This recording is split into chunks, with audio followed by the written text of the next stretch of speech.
Pathian thu thiang lim chiarin ilongai thlangu mathaya bungli chang thum chang ale chang kwa ril ruwa re theite chu an enga thole van ram an ta ani sia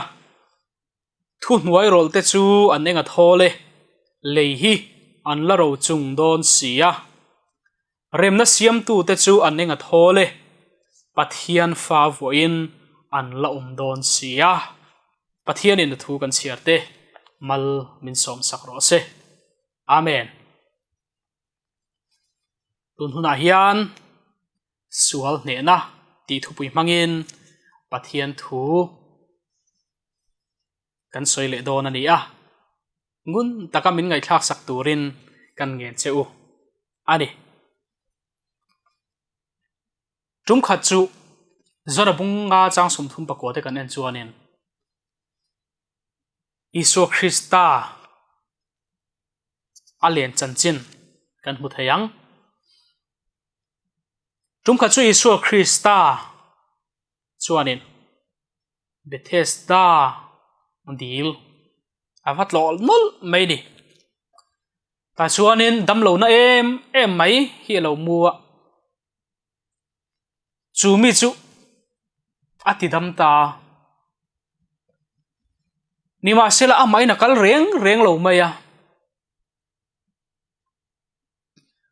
nunglama tang chuanin mi tu te mo in an zoya ne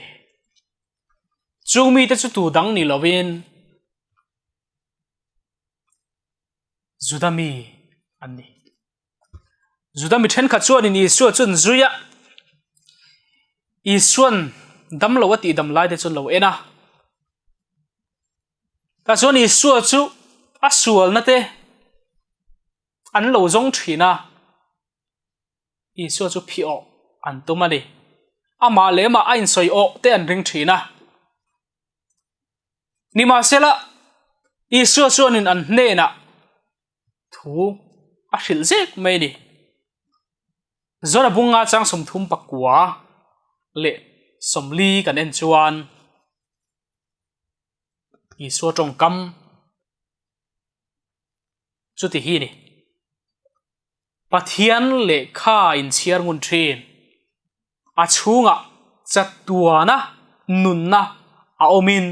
inrin awangin chung le kha chu ka chanchin hriatir tu chu ani sia nima sela nunna nei turin ka hne na in local du si lo atia ni chumo khami chum khan Isu khanin misatlia ne na he thu hi asoi lova Bible po chiar thin thu thung hlui zia kan ti phei chu lo zir ve thin mun taka chiar thin mi te ne na he thu hi asoi ani Genesis atanga Malakia thleng mai po lo zir thin an niang chumi te ne na chuanin Pathian le kha in chiar ngun thin a chunga chon chatuana nunna a omin in rina wangin ati chatuana nunna chatuana damnan du lutuka he khovel kum hlun an du lutuka miro pui takni chak em mai juda te chuan le kha chun lo chiar thina sa khop mai alo ni nima sela Isu chuan chung le kha chu ati ka chanchin hriatir tu chu ani sia ati ani chumo Isu Krista chanchin hriatir tu Pathian thu zong mai kha an zir thina ngun takin an chu thina nima sela a thun du em lain ama Isu Krista khovela local nuwa chuan a thu du em mai te khan amma khan lo du to lova an lo nara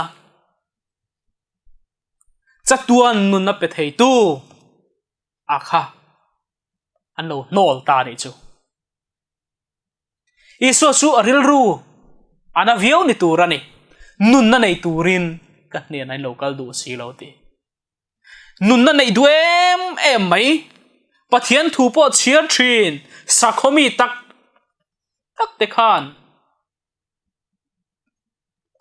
an mani nun kha an thira fel to kan in ngai tat mai ni thato kan in ngaya van pathian ne na po voi tam tak tong trai thin an ni nge yang nima sela in ngai tlom na tel lovin an tong trai thin ni nge in bible kan chiar chuan alanga ni thingrem siam tu fapa ve mai mai tian soi thini su krista kha leile wana lal ber mai nun na pe thei tu alo ni sia aron tlom na samai sia mi tlom ber mai aron ni boxi ani lo ngai dana chuanin mi chak tak mi ro pui tak thil ti thei tak ni tur an ngaya ni ma sela an rin ang lovin isu local plat mai sia a nen pan kha an se po ani mai thei ni mishing te hi bible chuanin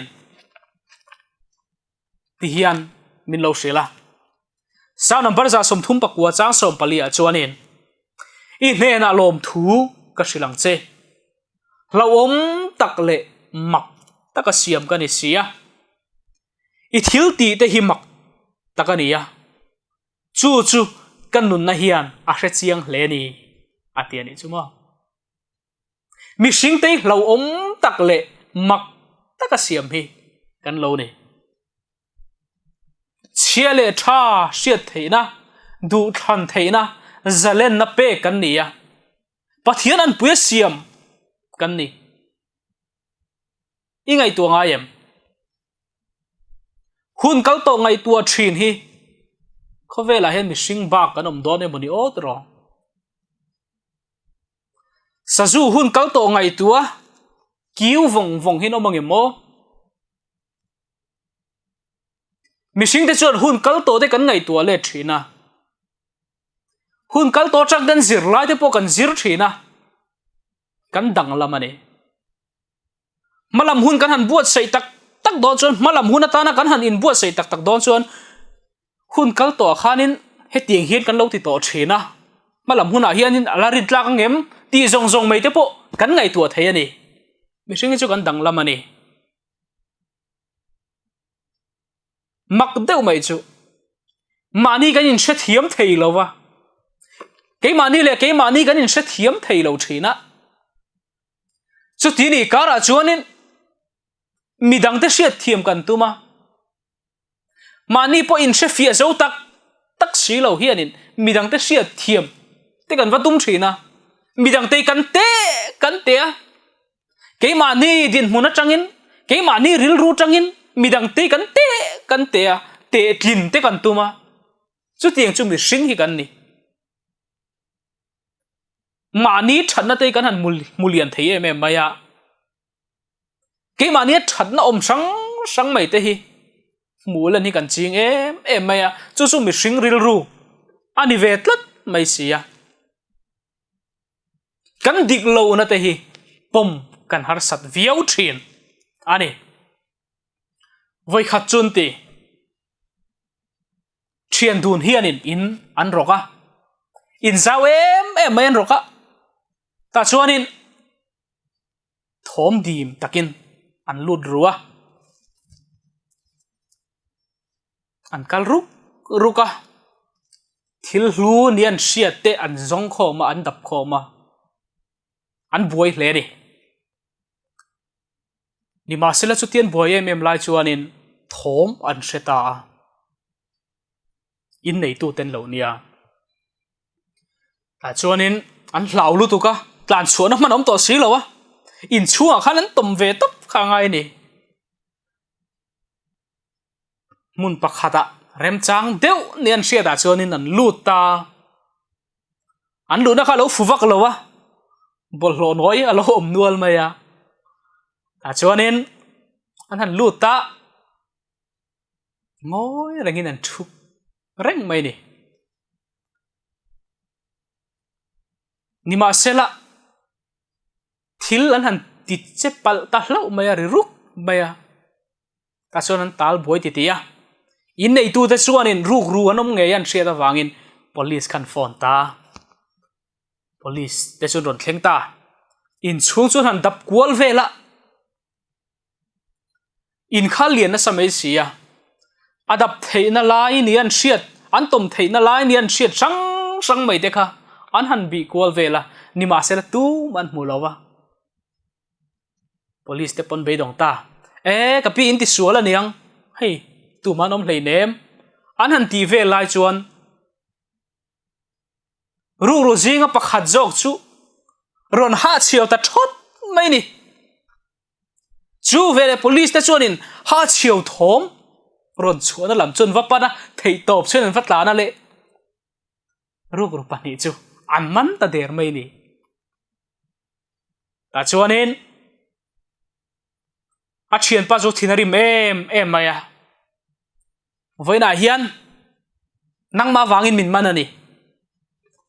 i ha chiawa wangin min manani hi hati enti han ngai tu ateng eng wange khami te phani khan man ha chiaw wang mai hian tu ma man theilo khu wang ringot te hian man theilo re tu mai anni kha chuanin ru kan ruwa mi na an lut ruwa mi in an roka chumi wang chuan an manani aha chiaw wang khanin man na chan tur khom lo re abul ber mai soi lovin a chana khan mo an thil ti sual kha an pu re lo ani chu missing te pohi kan ni tro thil thalo kan han ti ya thil sang mai kan han ti suala kan han dai zau dewa kan ti sual le thina ato pa chuanin kan nun alo chau ta kan chiat puya tina changle kan thil thalo ti lai te min man chuaka ni man zong chuan mi sual kan ni ti hi kan in shedu lo thina man chua kan ni nuwa ke chu mi sual kan ni ka lo sual mai kan ti chau thina ni mi zong ina min man chua kher hi kan ngak thin hi poi ni chu mai pi lama kan thil ti sual kha selo derin mani in thiam chopin a heng te chu kan ti zela mani diklo na kan thil ti diklo zong mai te kha soi mam kan tum thina thup kan tum thina ni hei heng wange ke mani kan diklo ani mai ke mani diklo na kan pom se ani mai tro thil diklo ti anum kan ti viau po ni mai thaya kha chu thu than ni sela ni ma sela chu kan ti turan ni lem lo ani luka bunga chang som thum pakhat le thum ni kan en chuan tin i suan an ne da mi si sel te chuan in doctor an ngai lova mi bor som te zokin an ngai ani mi fel tak te lam tura local kan ni lova mi sual te lama sim tir tura local kan ni zoke ti isu Krista kha khovela local chan dik tak mai chu mi si sel te lam turin ka local lawati mi fel tak te lam turin he khovela hian ka local lawani mi sual te lam tura local kan ni ti ahun lai khanin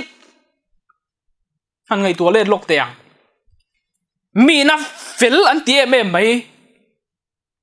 van tlang mit mua po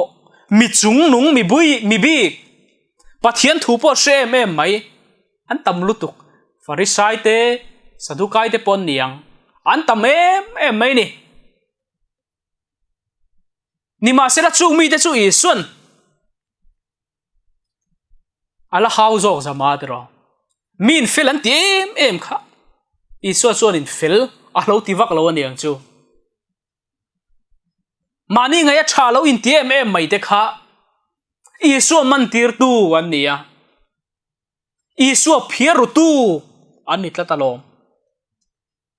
mi fel tak te lam tura local kan ni lo mi sual te lama sim tir tura local kan jok ti tu hian ke ni mi sing te hi kan sual nei va sha chiang don em tero tu na thu soi tu po hi ka sual na hi ava tam em chung zong zong mei chu sim turin kan pathian hianin min du le mei hi alo ni rong bol tu thatak mai Pharisai te po kha Isu chuanin amma anma moni ti kha a setlat mai ni soma pakhat pe thae me mai cholni po ser thae me mai pathian thu po zom thain ti em mo sia dan zong zong mai po aki pako ya zom vek thin mi te kha Isu chuan mi fel atilem lo he khovel mi te hi mi fel fam kim ganom lova kan thana lai berpo silfen bol lo angani pathian hi kan mamo ve kani ma se han ngai tuate tuna hianin thafam kim ni in sie mi shisel mi fel fam kim Isu Krista mamo lo ni hian in siam tu han ngai tuate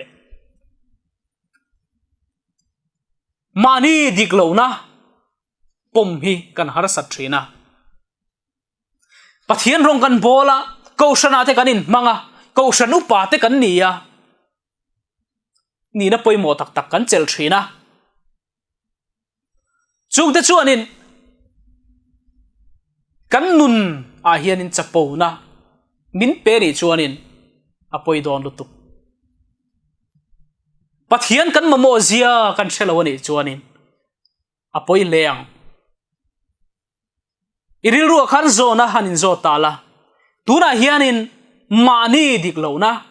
I diklona pomngam tur khop hianin I huai senem ti hi hanin zote midang diklona han ngai tu avela midang diklona han soi chu avel te chu ol samania a har salo reng kan mua kan sia ni phei chuan rong han soi chu te hi thil ol takani ani chu a chu ti khati han ti mei te hi a ol em ni ma sela mani diklo na kan diklo na pomngam tur khopianin huai sen a harani mi huai sen tak ni turin mani diklo na pomngam tur khopian pathian hi kan nai tokem pathian hi kan buan tokem mathai bungli chang thung chang ale chang ko kan en chuan ril ruwa re thei te chuan enga thole van ram man ta ni siati thu nuai rol te chuan enga thole lei hin la ro chung don siati rem na siam tu te chuan enga thole pathian fa voin an la don sia ti hi su tong kamani ril ruwa re thei te chu tu te nge ril ru in ngai tlom te mole mani sual na sethin mani diglo na pomngam cái chú có thịt lâu ani cá sual ani tia mà ni sual na sia pathian he na po ngai dam dil na chang sia ngai dam dil ngam khopa mi huai sen te hi lom Isu Christian heng mi te hian van ram an nei don ani anta van ram hi buat sai ani alo ti chu mi te chu mi thu nuai rol thei tak mai ania mi te ai in da chung nun du lem lo ani chu mi te chuanin he lei hi an ro chung don ani ti min ngai tlom thu nuai rol tak mai te chuanin du an nei thina chu chu rem na siam ani he khovela hianin rem nom sela chung kwa in rem nom sela ko shana in rem nom sela he kan khotlang a hianin rem na leng ro se tiat lang au thin rem na du thin te chu tu te nge min ngai tlom tak tak te hianin rem na an du thin ani van ram nei turte he khovel he leiro chung turte pathian fa vo tur te chu tu te mo mi in ngai tlom te hi ani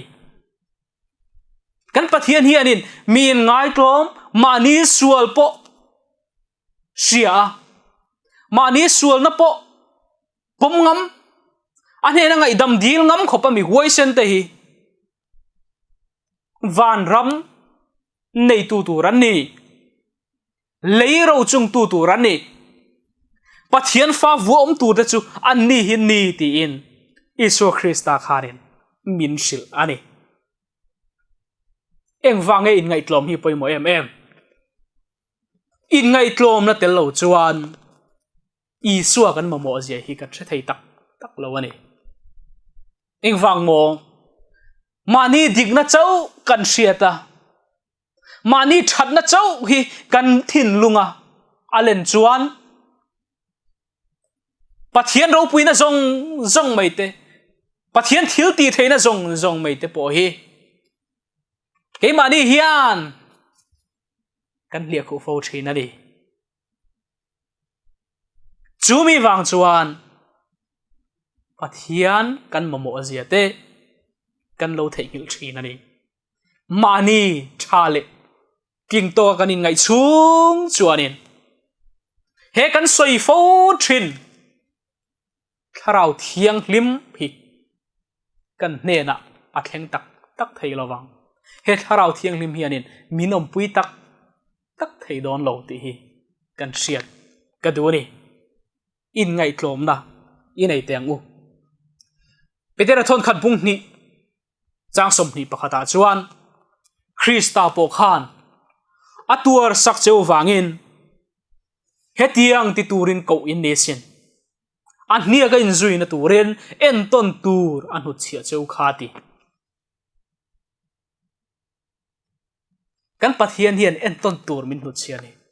Isu Krista kha khovela local khanin mishing te min chandam turen aron kala chumi pialama chuanin kantan en ton tur alo nu chia ni eng en ton tur nge Isu Krista hian min hu chia le ama nge in ti hian a soyani mathai bung som pakhat chang som ni pakwa chuan ka ngong kol ba dula ka hne na azir ro thu hnuai rol le ril ru in ngai tlom tak kan hi ti chuan in tharau tan chol nain muang atian I chumo in tharau tan chol nain muang ani nan sei chu Isun ke hi miro pui tak le le van siam tu kani ti zong chu soi fo thin ma sela mi lungai tak te hna chuanin ani na chu ti hian soi ta thu hnuai ro le ril ru in ngai tlom tak kani hi ti kan hna hian zero u ti keiman ka lo chol ti rang che u atian I chumo ai in ngai tlom na kha Isuan a soi ve thin ani chu Isuan he in ngai tlom na aron soi hi atakina nun puye zona bung som pathum chang som ni panga chuan tin ani chu a om na nga ya a oma Isu om ngengin alo thepheya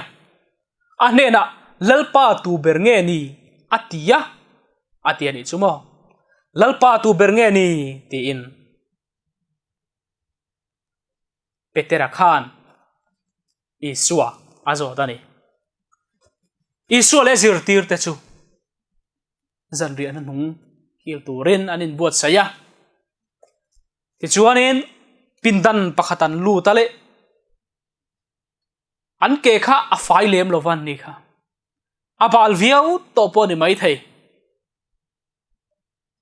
ti chuanin chuin chu an lu chuanin ke sil turan jong ta lo mo le ke sil te chu chia lo ti to kan nga ya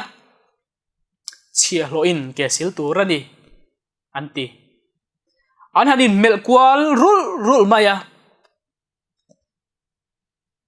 petera kha Isu zirtirania zona po Isu zirtir tho zuda is kariot po Isu zirtir thowani an zawai mai khan Isu zirtir te vek ania an ngaya chuanin ani a hianin kat nuai nung bik lo a ke sil tur hian kat nuai nung bik lo ve ti kha an ril ruwa a om vek ni turani ke sil tu tur anom talo nima sela anjinga thu nei ber mai an mi zui ber mai leile van lal ber mai chu aron in sang marta ti teang ti chuanin cho to la chuanin tui an leya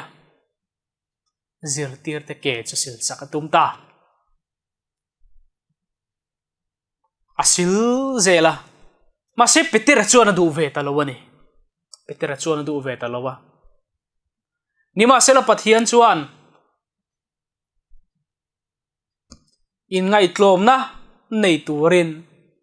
alo du na samai sia ke zir tir tu ma in ke ka sil chuan nang ni po in sil sak ton turani ti azir tir theinan petera chu ke an sil sak mas sajeta petera po chuan du lo via ma sela i chuan i ke ka sil lo chuanin chani nei lo wanga ti ta ka chuanin adu ta chawani i chuan azir tir te hena thil poi mo em mai a sila chu hi ni in mangai ton ro u in mangai chuan in lungrual chuan min ka zir tir te ni ti chumia chuan shedona ni atiani Isu Krista lele van lal ber mai khanin enton tur min nut chiani chu enton tur min nut chia chu in ngai tlom na nia in ngai tlom turin min duwa zirtir te po khanin ngai tlom lo ema wangin mani man sial ema wangin an chapo ema wangin ke ponin sil sak du lova an sual na te po kha an thre thadu lo ni om takani nima sela kha lalpan adu lovani zirtir tu ro pui nian soi an zui huai mai zirtir te phei chuan in an za em mai kha do kanan thuale ta chuanin petira chu aron the phei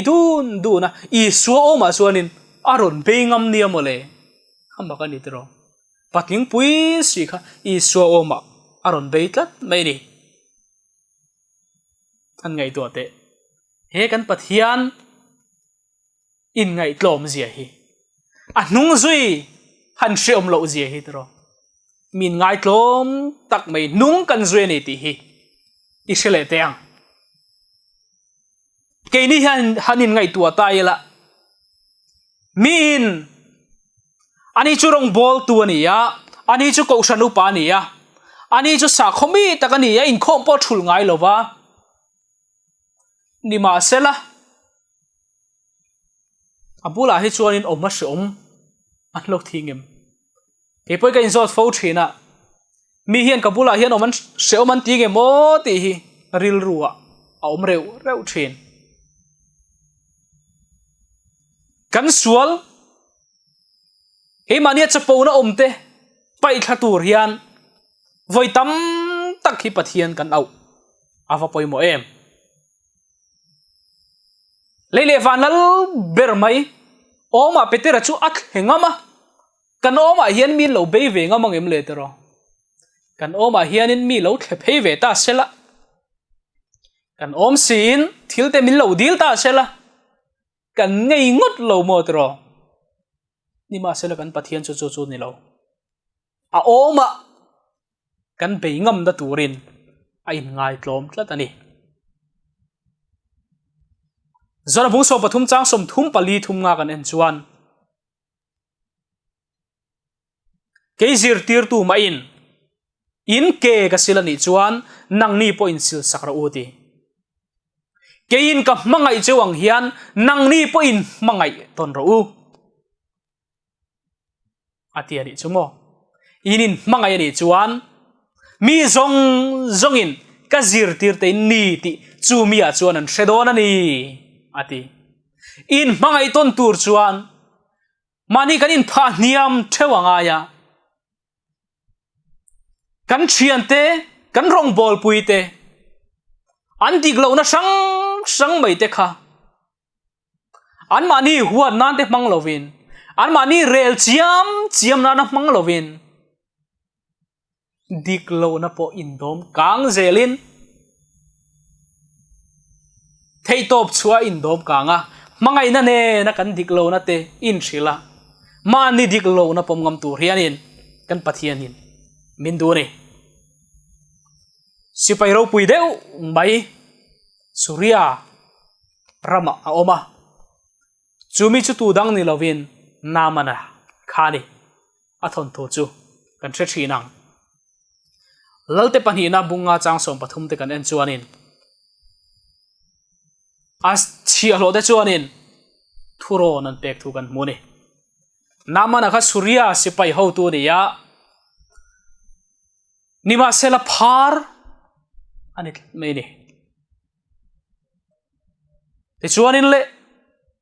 aril ru she me ma tum kha chu a ina chia lo no pang chuan ti dam thei tu chan chin kha a hriat tirani anu pui kal tlangin chuna mana chuanin an ngai tua Israel rama kalangaya Israel mi an mel ma te po ti taila chu mi te rama chuanin kal angaya ni ta chuanin kal turin ain buat saya ahmun an va thleng ta ahmun an va thlen chuanin Elisa alo umani zol nei chu mun du ni nima sela Elisa chuanin mu khalo tum reng mai lo mai khalo nia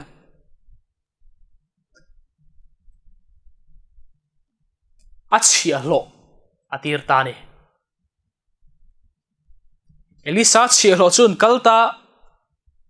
surya sipai ho tu naman hne na chuanin ti hiana ti ta kapu chu anati naman rilru tur hal ngai to taila zol nei mutura kalania ma se zol nei chia lo mu ni ti tur lo sila chu pa chuan a thin hiri mem maya Jordan lui ber kherain nim turin ati ani chu Jordan lui kha top view waniang kha Jordan lui ai thiang nim kha kan rama atam tin kal taw ngut maya chu ta chuan a chia hlo te an ron tong chuak ve ta kapa zolei khan in thil khir khan tak ti tir don ta che sela iti mai don lom ni va in buala va in ti thiang lim ro I hne na han ti kha ti zok om tak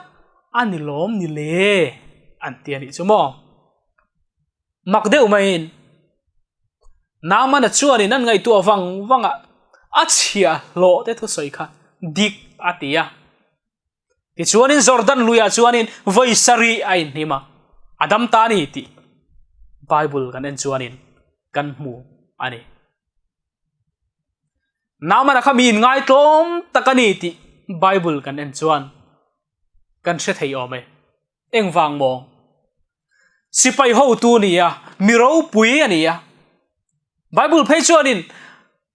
ama kal tlangin pathianin surya mi te chuan mel ma te laka achan dam thina ni ti thu te po alo ziak hial ani phara hanita aina chhelo mai cheno pang mai awmani ma sela chu mai cheno pang enga man ngai lo thu soi kha ani chuanin a oi se mi alo a zom ngam tlat ti chuan Israel ram chu panta kal zela Elisa mutum khan Elisa chia lo muwa Surya lama le turain bua sai mek lain namana chu a chia lo ten thuron an peta ni chu namana chuanin a chia lo te thuron po kha alangam tlat mai ni apom ngam tlat mai ni chumi wang chuan damna achanga ni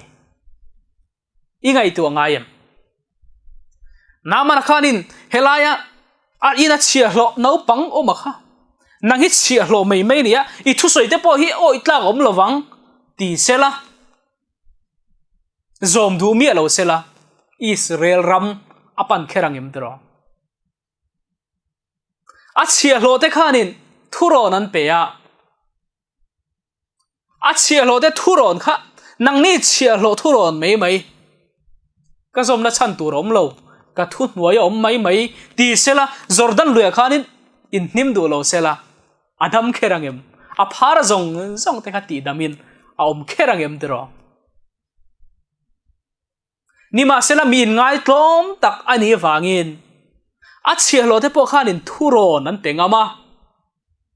a chia lo te po khanin adam lo an lawani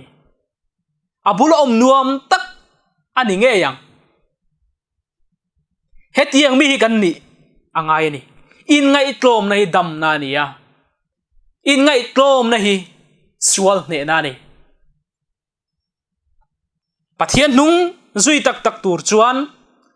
mani kanin phat angaya ke mani diglo na om zong zong te mi in an lo soi ni poin ka diglo ani ka thiam lo ani tingam turin kan nun hi kanin buat sai sau sau afa poi mo em mishing zia chuanin thil bet ta oma chu ke mani aya din mun sang jok te laka chuanin kanin pha niam thei em mai ni kanin ngai tlom thiam em maya kapu kan tia ke mani ai din mun sang jok nia kan hriat te laka chuanin thu nuai rol mel takin kan oma chumi pia lama kan tan be sei turan mania om phei chuan anin thil tha kan tan thatur min ti sak thei don phei chuanin kapu kan tia kan bia an trong kam min hauna te po chu thin rima la lovin ni chu kalo sim don ya o kalo ti don kan tia kan kal dora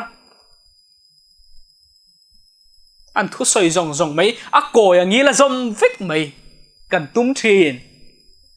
chu mi sing zia pakhada ni tla ni ma sela ke ma ni aya din mun nuai jok ne kan hriat te laka ve thung chuanin le anin thuron min pek te chu enga ma kan ngai du lo re ke ni ai selo zo kan ngai te ne na phei chuanin kanin da sanga thuron min an pek te hianin ho hi kan ti em maya ani thuron pek mai tur kan ni lo te po kan tia kan dik lo na te po lo soi ve ma sela kan ti dik lo te po lo soi ve ma sela an bula chuanin ka dik lo ni chu ka lo ti dik lo ni chu ti hi kan se em mai ni ma sela kan ril ro chuan om tho ke ma ni ai din hun nuai jok te laka in pha niam hi in ngai tlom na lan tir hi kan va se thin em te ro ni ma sela kan pathian thu chuan in ngai tlom turin min duwa in ngai tlom na nun nei turin min duwa min huai tung bernia kan ngai te laka in ngai tlom na kan lan tirang chi khan ke mani ai din hun sang jok ne kan hriat te laka po in ngai tlom turin min ti thowani ti hi ise thar le tengu sam number za som thum pariat chang ru ka chuan lalpa chu chung nung tak ani na mi tlom te chu angai sak thina mi chapo te ro chu hlat taka tangin a she thin ati ani chumo lalpa chu mi ro puania mi chung nung em ania ni ma sela du ber mai chu min ngai tlom te ni mi tlom te ani mi tlom te hi pathianin angai sak thina ni ma sela mi chapo te chu hlat taka tangin a thlir thina hlat taka tangin a she thin chu nge om zia eng dang ani lo mi chapo te chu pathianin nai adu lo aniang mi chapo te chu anin pathian hian nai thei reng lo eng wange an dik lo na an the thei lo wa sual sim tur nei lo wa ten in nga ya ni ma se la kan sual zai pathian in a hre sia ti hian an soi thina min pathian an hai po le asual na a hre tam thin anti min pathian lat chuan enganga mi tha po ni ma se enganga pathian thu chiar ngun po ni ma se min pathian lat po chuan ama diklo na om te ka mulovin ama that na om kha mu jok thina ni ma se la pathian nai chuan ama a diklo na om te amu thine anti mo sia kha miro puyem em mai ni ya shuai tu ni tura cher ani to ni ai gupta rama khan ni ma se la ai gupta rama chang khanin atlan bowa pathian amuta pathian chuanin ai gupta rama Israel mi te shuai chok tura tir atum lai khanin shuai tu ni tura cher in dau mi ni tura tuai hriam mo sia chu tin nge om a in sit em a mi trong kam thiam tak ni tura cher chu mo sia khanin lalpa trong kam ka thiam lo si ti amma khain si ta ni trong kam ka thiam lo si ati ama chak na om ve de kha eng ma ani lo zia a sia lom eng wange pathian na ya pathian nai tu te chuanin an dik lo na hi an sia an pom ngam thina ni mathai bung som hi pathum chang som pania chuan tu po in ngai hlu piang an tlo manga tu po in ngai tlo ma piang choi moi nan omanga ti zaka pa chuanin lalpa mit muin in ngai tlom ro u ti chuan a choi mo yang cheu alo ti mani kan in ngai lo mani kan lo in da siang sang viawani chuan mani kan lo in choi sang viawani chuan nakina ti tlia in kan lom don mi then khat trong kam takin khovela hian he pai chuan alom mana mu zo to tin pathianin min hoi san da yang ti hlom khop mai kan riat rengata na kan du chu mi zong hianin thudik pakhat tal kan soi thina thudik lo ringot soi hi kanom khel lowang mi in kan dik lo nan lo soi ni chuanin thin rim mai lova lung lova la mai lova in siam thatna na man hi kan tum theu angai ani zuroi mai kan ti te ngo trong moi lo ni lo sela mi na enga ma kan ngai lo kholai tal mai nia an soite tin nau pang mai ti an soite heng mi te hianin kan dik lo na an lo soi ani chuan ani hi eng ma ni si lo wa ti lovin ka dik lo na ni mo asoi kasima ngai ni ti hi kan ril ruwa om thin sela ava du om don em voi kha chu mi pakhat ti atong traya atong trai na chuanin pathian lat a hlau zia a hriat theini ti hian a lo tong traya pathian he na chuanin lalpa nangma hlat tur khop chere thein min siam lo la nangma ngai lo tur khopa hau sain min siam mia su atok te in ka chunga hian ro re rang che ati nang le ke hian pathian mal som na kan don zong te hi ama lat nan hianin kan mangem pathian mal som na kan don zong te hi ape tu chu pathian ani ti thei ngilen a thil pe ka ringon me hi kan thlir ang ti awa hlo mem te ro lalpan mal som na min pe ni chuan mal som thei tu chu pathian ani ya mal som na min pe tu chu pathian ani ya he mi hi kan thei hil lo awanga em pathian mal som na chiat pui lo tur le pathian laka min then sang thei thil sang laka kanin ven na tan trong trai tam hi kan va mo em trung khat chu evangelist George Muller kha a hnuai thok pakhat chuanin zona a zotani an tiani George Muller hne ra chuanin kapu thil pakhat min lo silte pathian rongi bol thina na te thok thina he na hi rinom takai tho thei chan hi enge ni reng min han silte a atian tiani chuanin George Muller chuanin a changa kan thi hun ala thleng don ani atiani ti chuan a soi zela George Muller hi nakina chuanin angai dante alan dante aduom na te adu han theina te chu khovela ala top dona ka thi huna chuan khovel hian min fakemo min soi chedon ani chu tiang chia chuanin ka u nau te le ka thian te chuan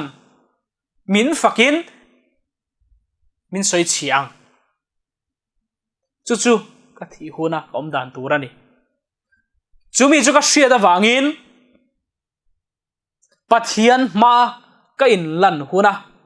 min lo pom ngei theinan chau ka bei thina ni atiani chuma he khovela chuanin eng tiang point that tu maila eng tiang point fel tu maila min soi che tu te chu anom thowang nima sela mi soi chiat tura nun nero kan tum tur ani lo thunga nakina chon kan duom na te kan moi na te kan than na te kan ngai tu na zong mai hi ala top don ani nima sela thil poi mo em mai chu nakina pathian ma nang le ke hi kan la in lan vek dona chuti huna chuanin pathian in min lo pom ngei theina turin tuna hianin thei top kan chu em pathianin min pom ngei theina turin e khovela kan rong bol na te hi e khovela isua nung kan zui na te hi ban san lo itum tengu in ngai tlom takin eng kim hi keimani that wang ni loven kan pathian that ma wang zokin kan pathian mangai na wangin eng kim hi tila mani dik lo na pom ngam tur khopin huai sen na pathian he na dilila chu chuanin sual ne na min pedon ani iso Christian sual ane thina setana thlenma sang mai te po atuar dai vekani apal tlang veka ane vekani zong chu in ngai tlom na tang chau hianin a thei thina ni in ngai tlom takin iso kha khovela lai khanin atong trai thina pathian ne na chakna adil thin nang le ke po hian pathian ne na chakna dilila he khovela kanom chungin kan vela mi te ne na cheng ho thei turin in ngai tlom zirila chak taka kanom theinan nakira chuanin wana pathian ma kan lain lan don ani ti shreng chungin kan nun hi pathian hena ihlan mol tengu pathian ina thu kan soite mal min som sakro se amen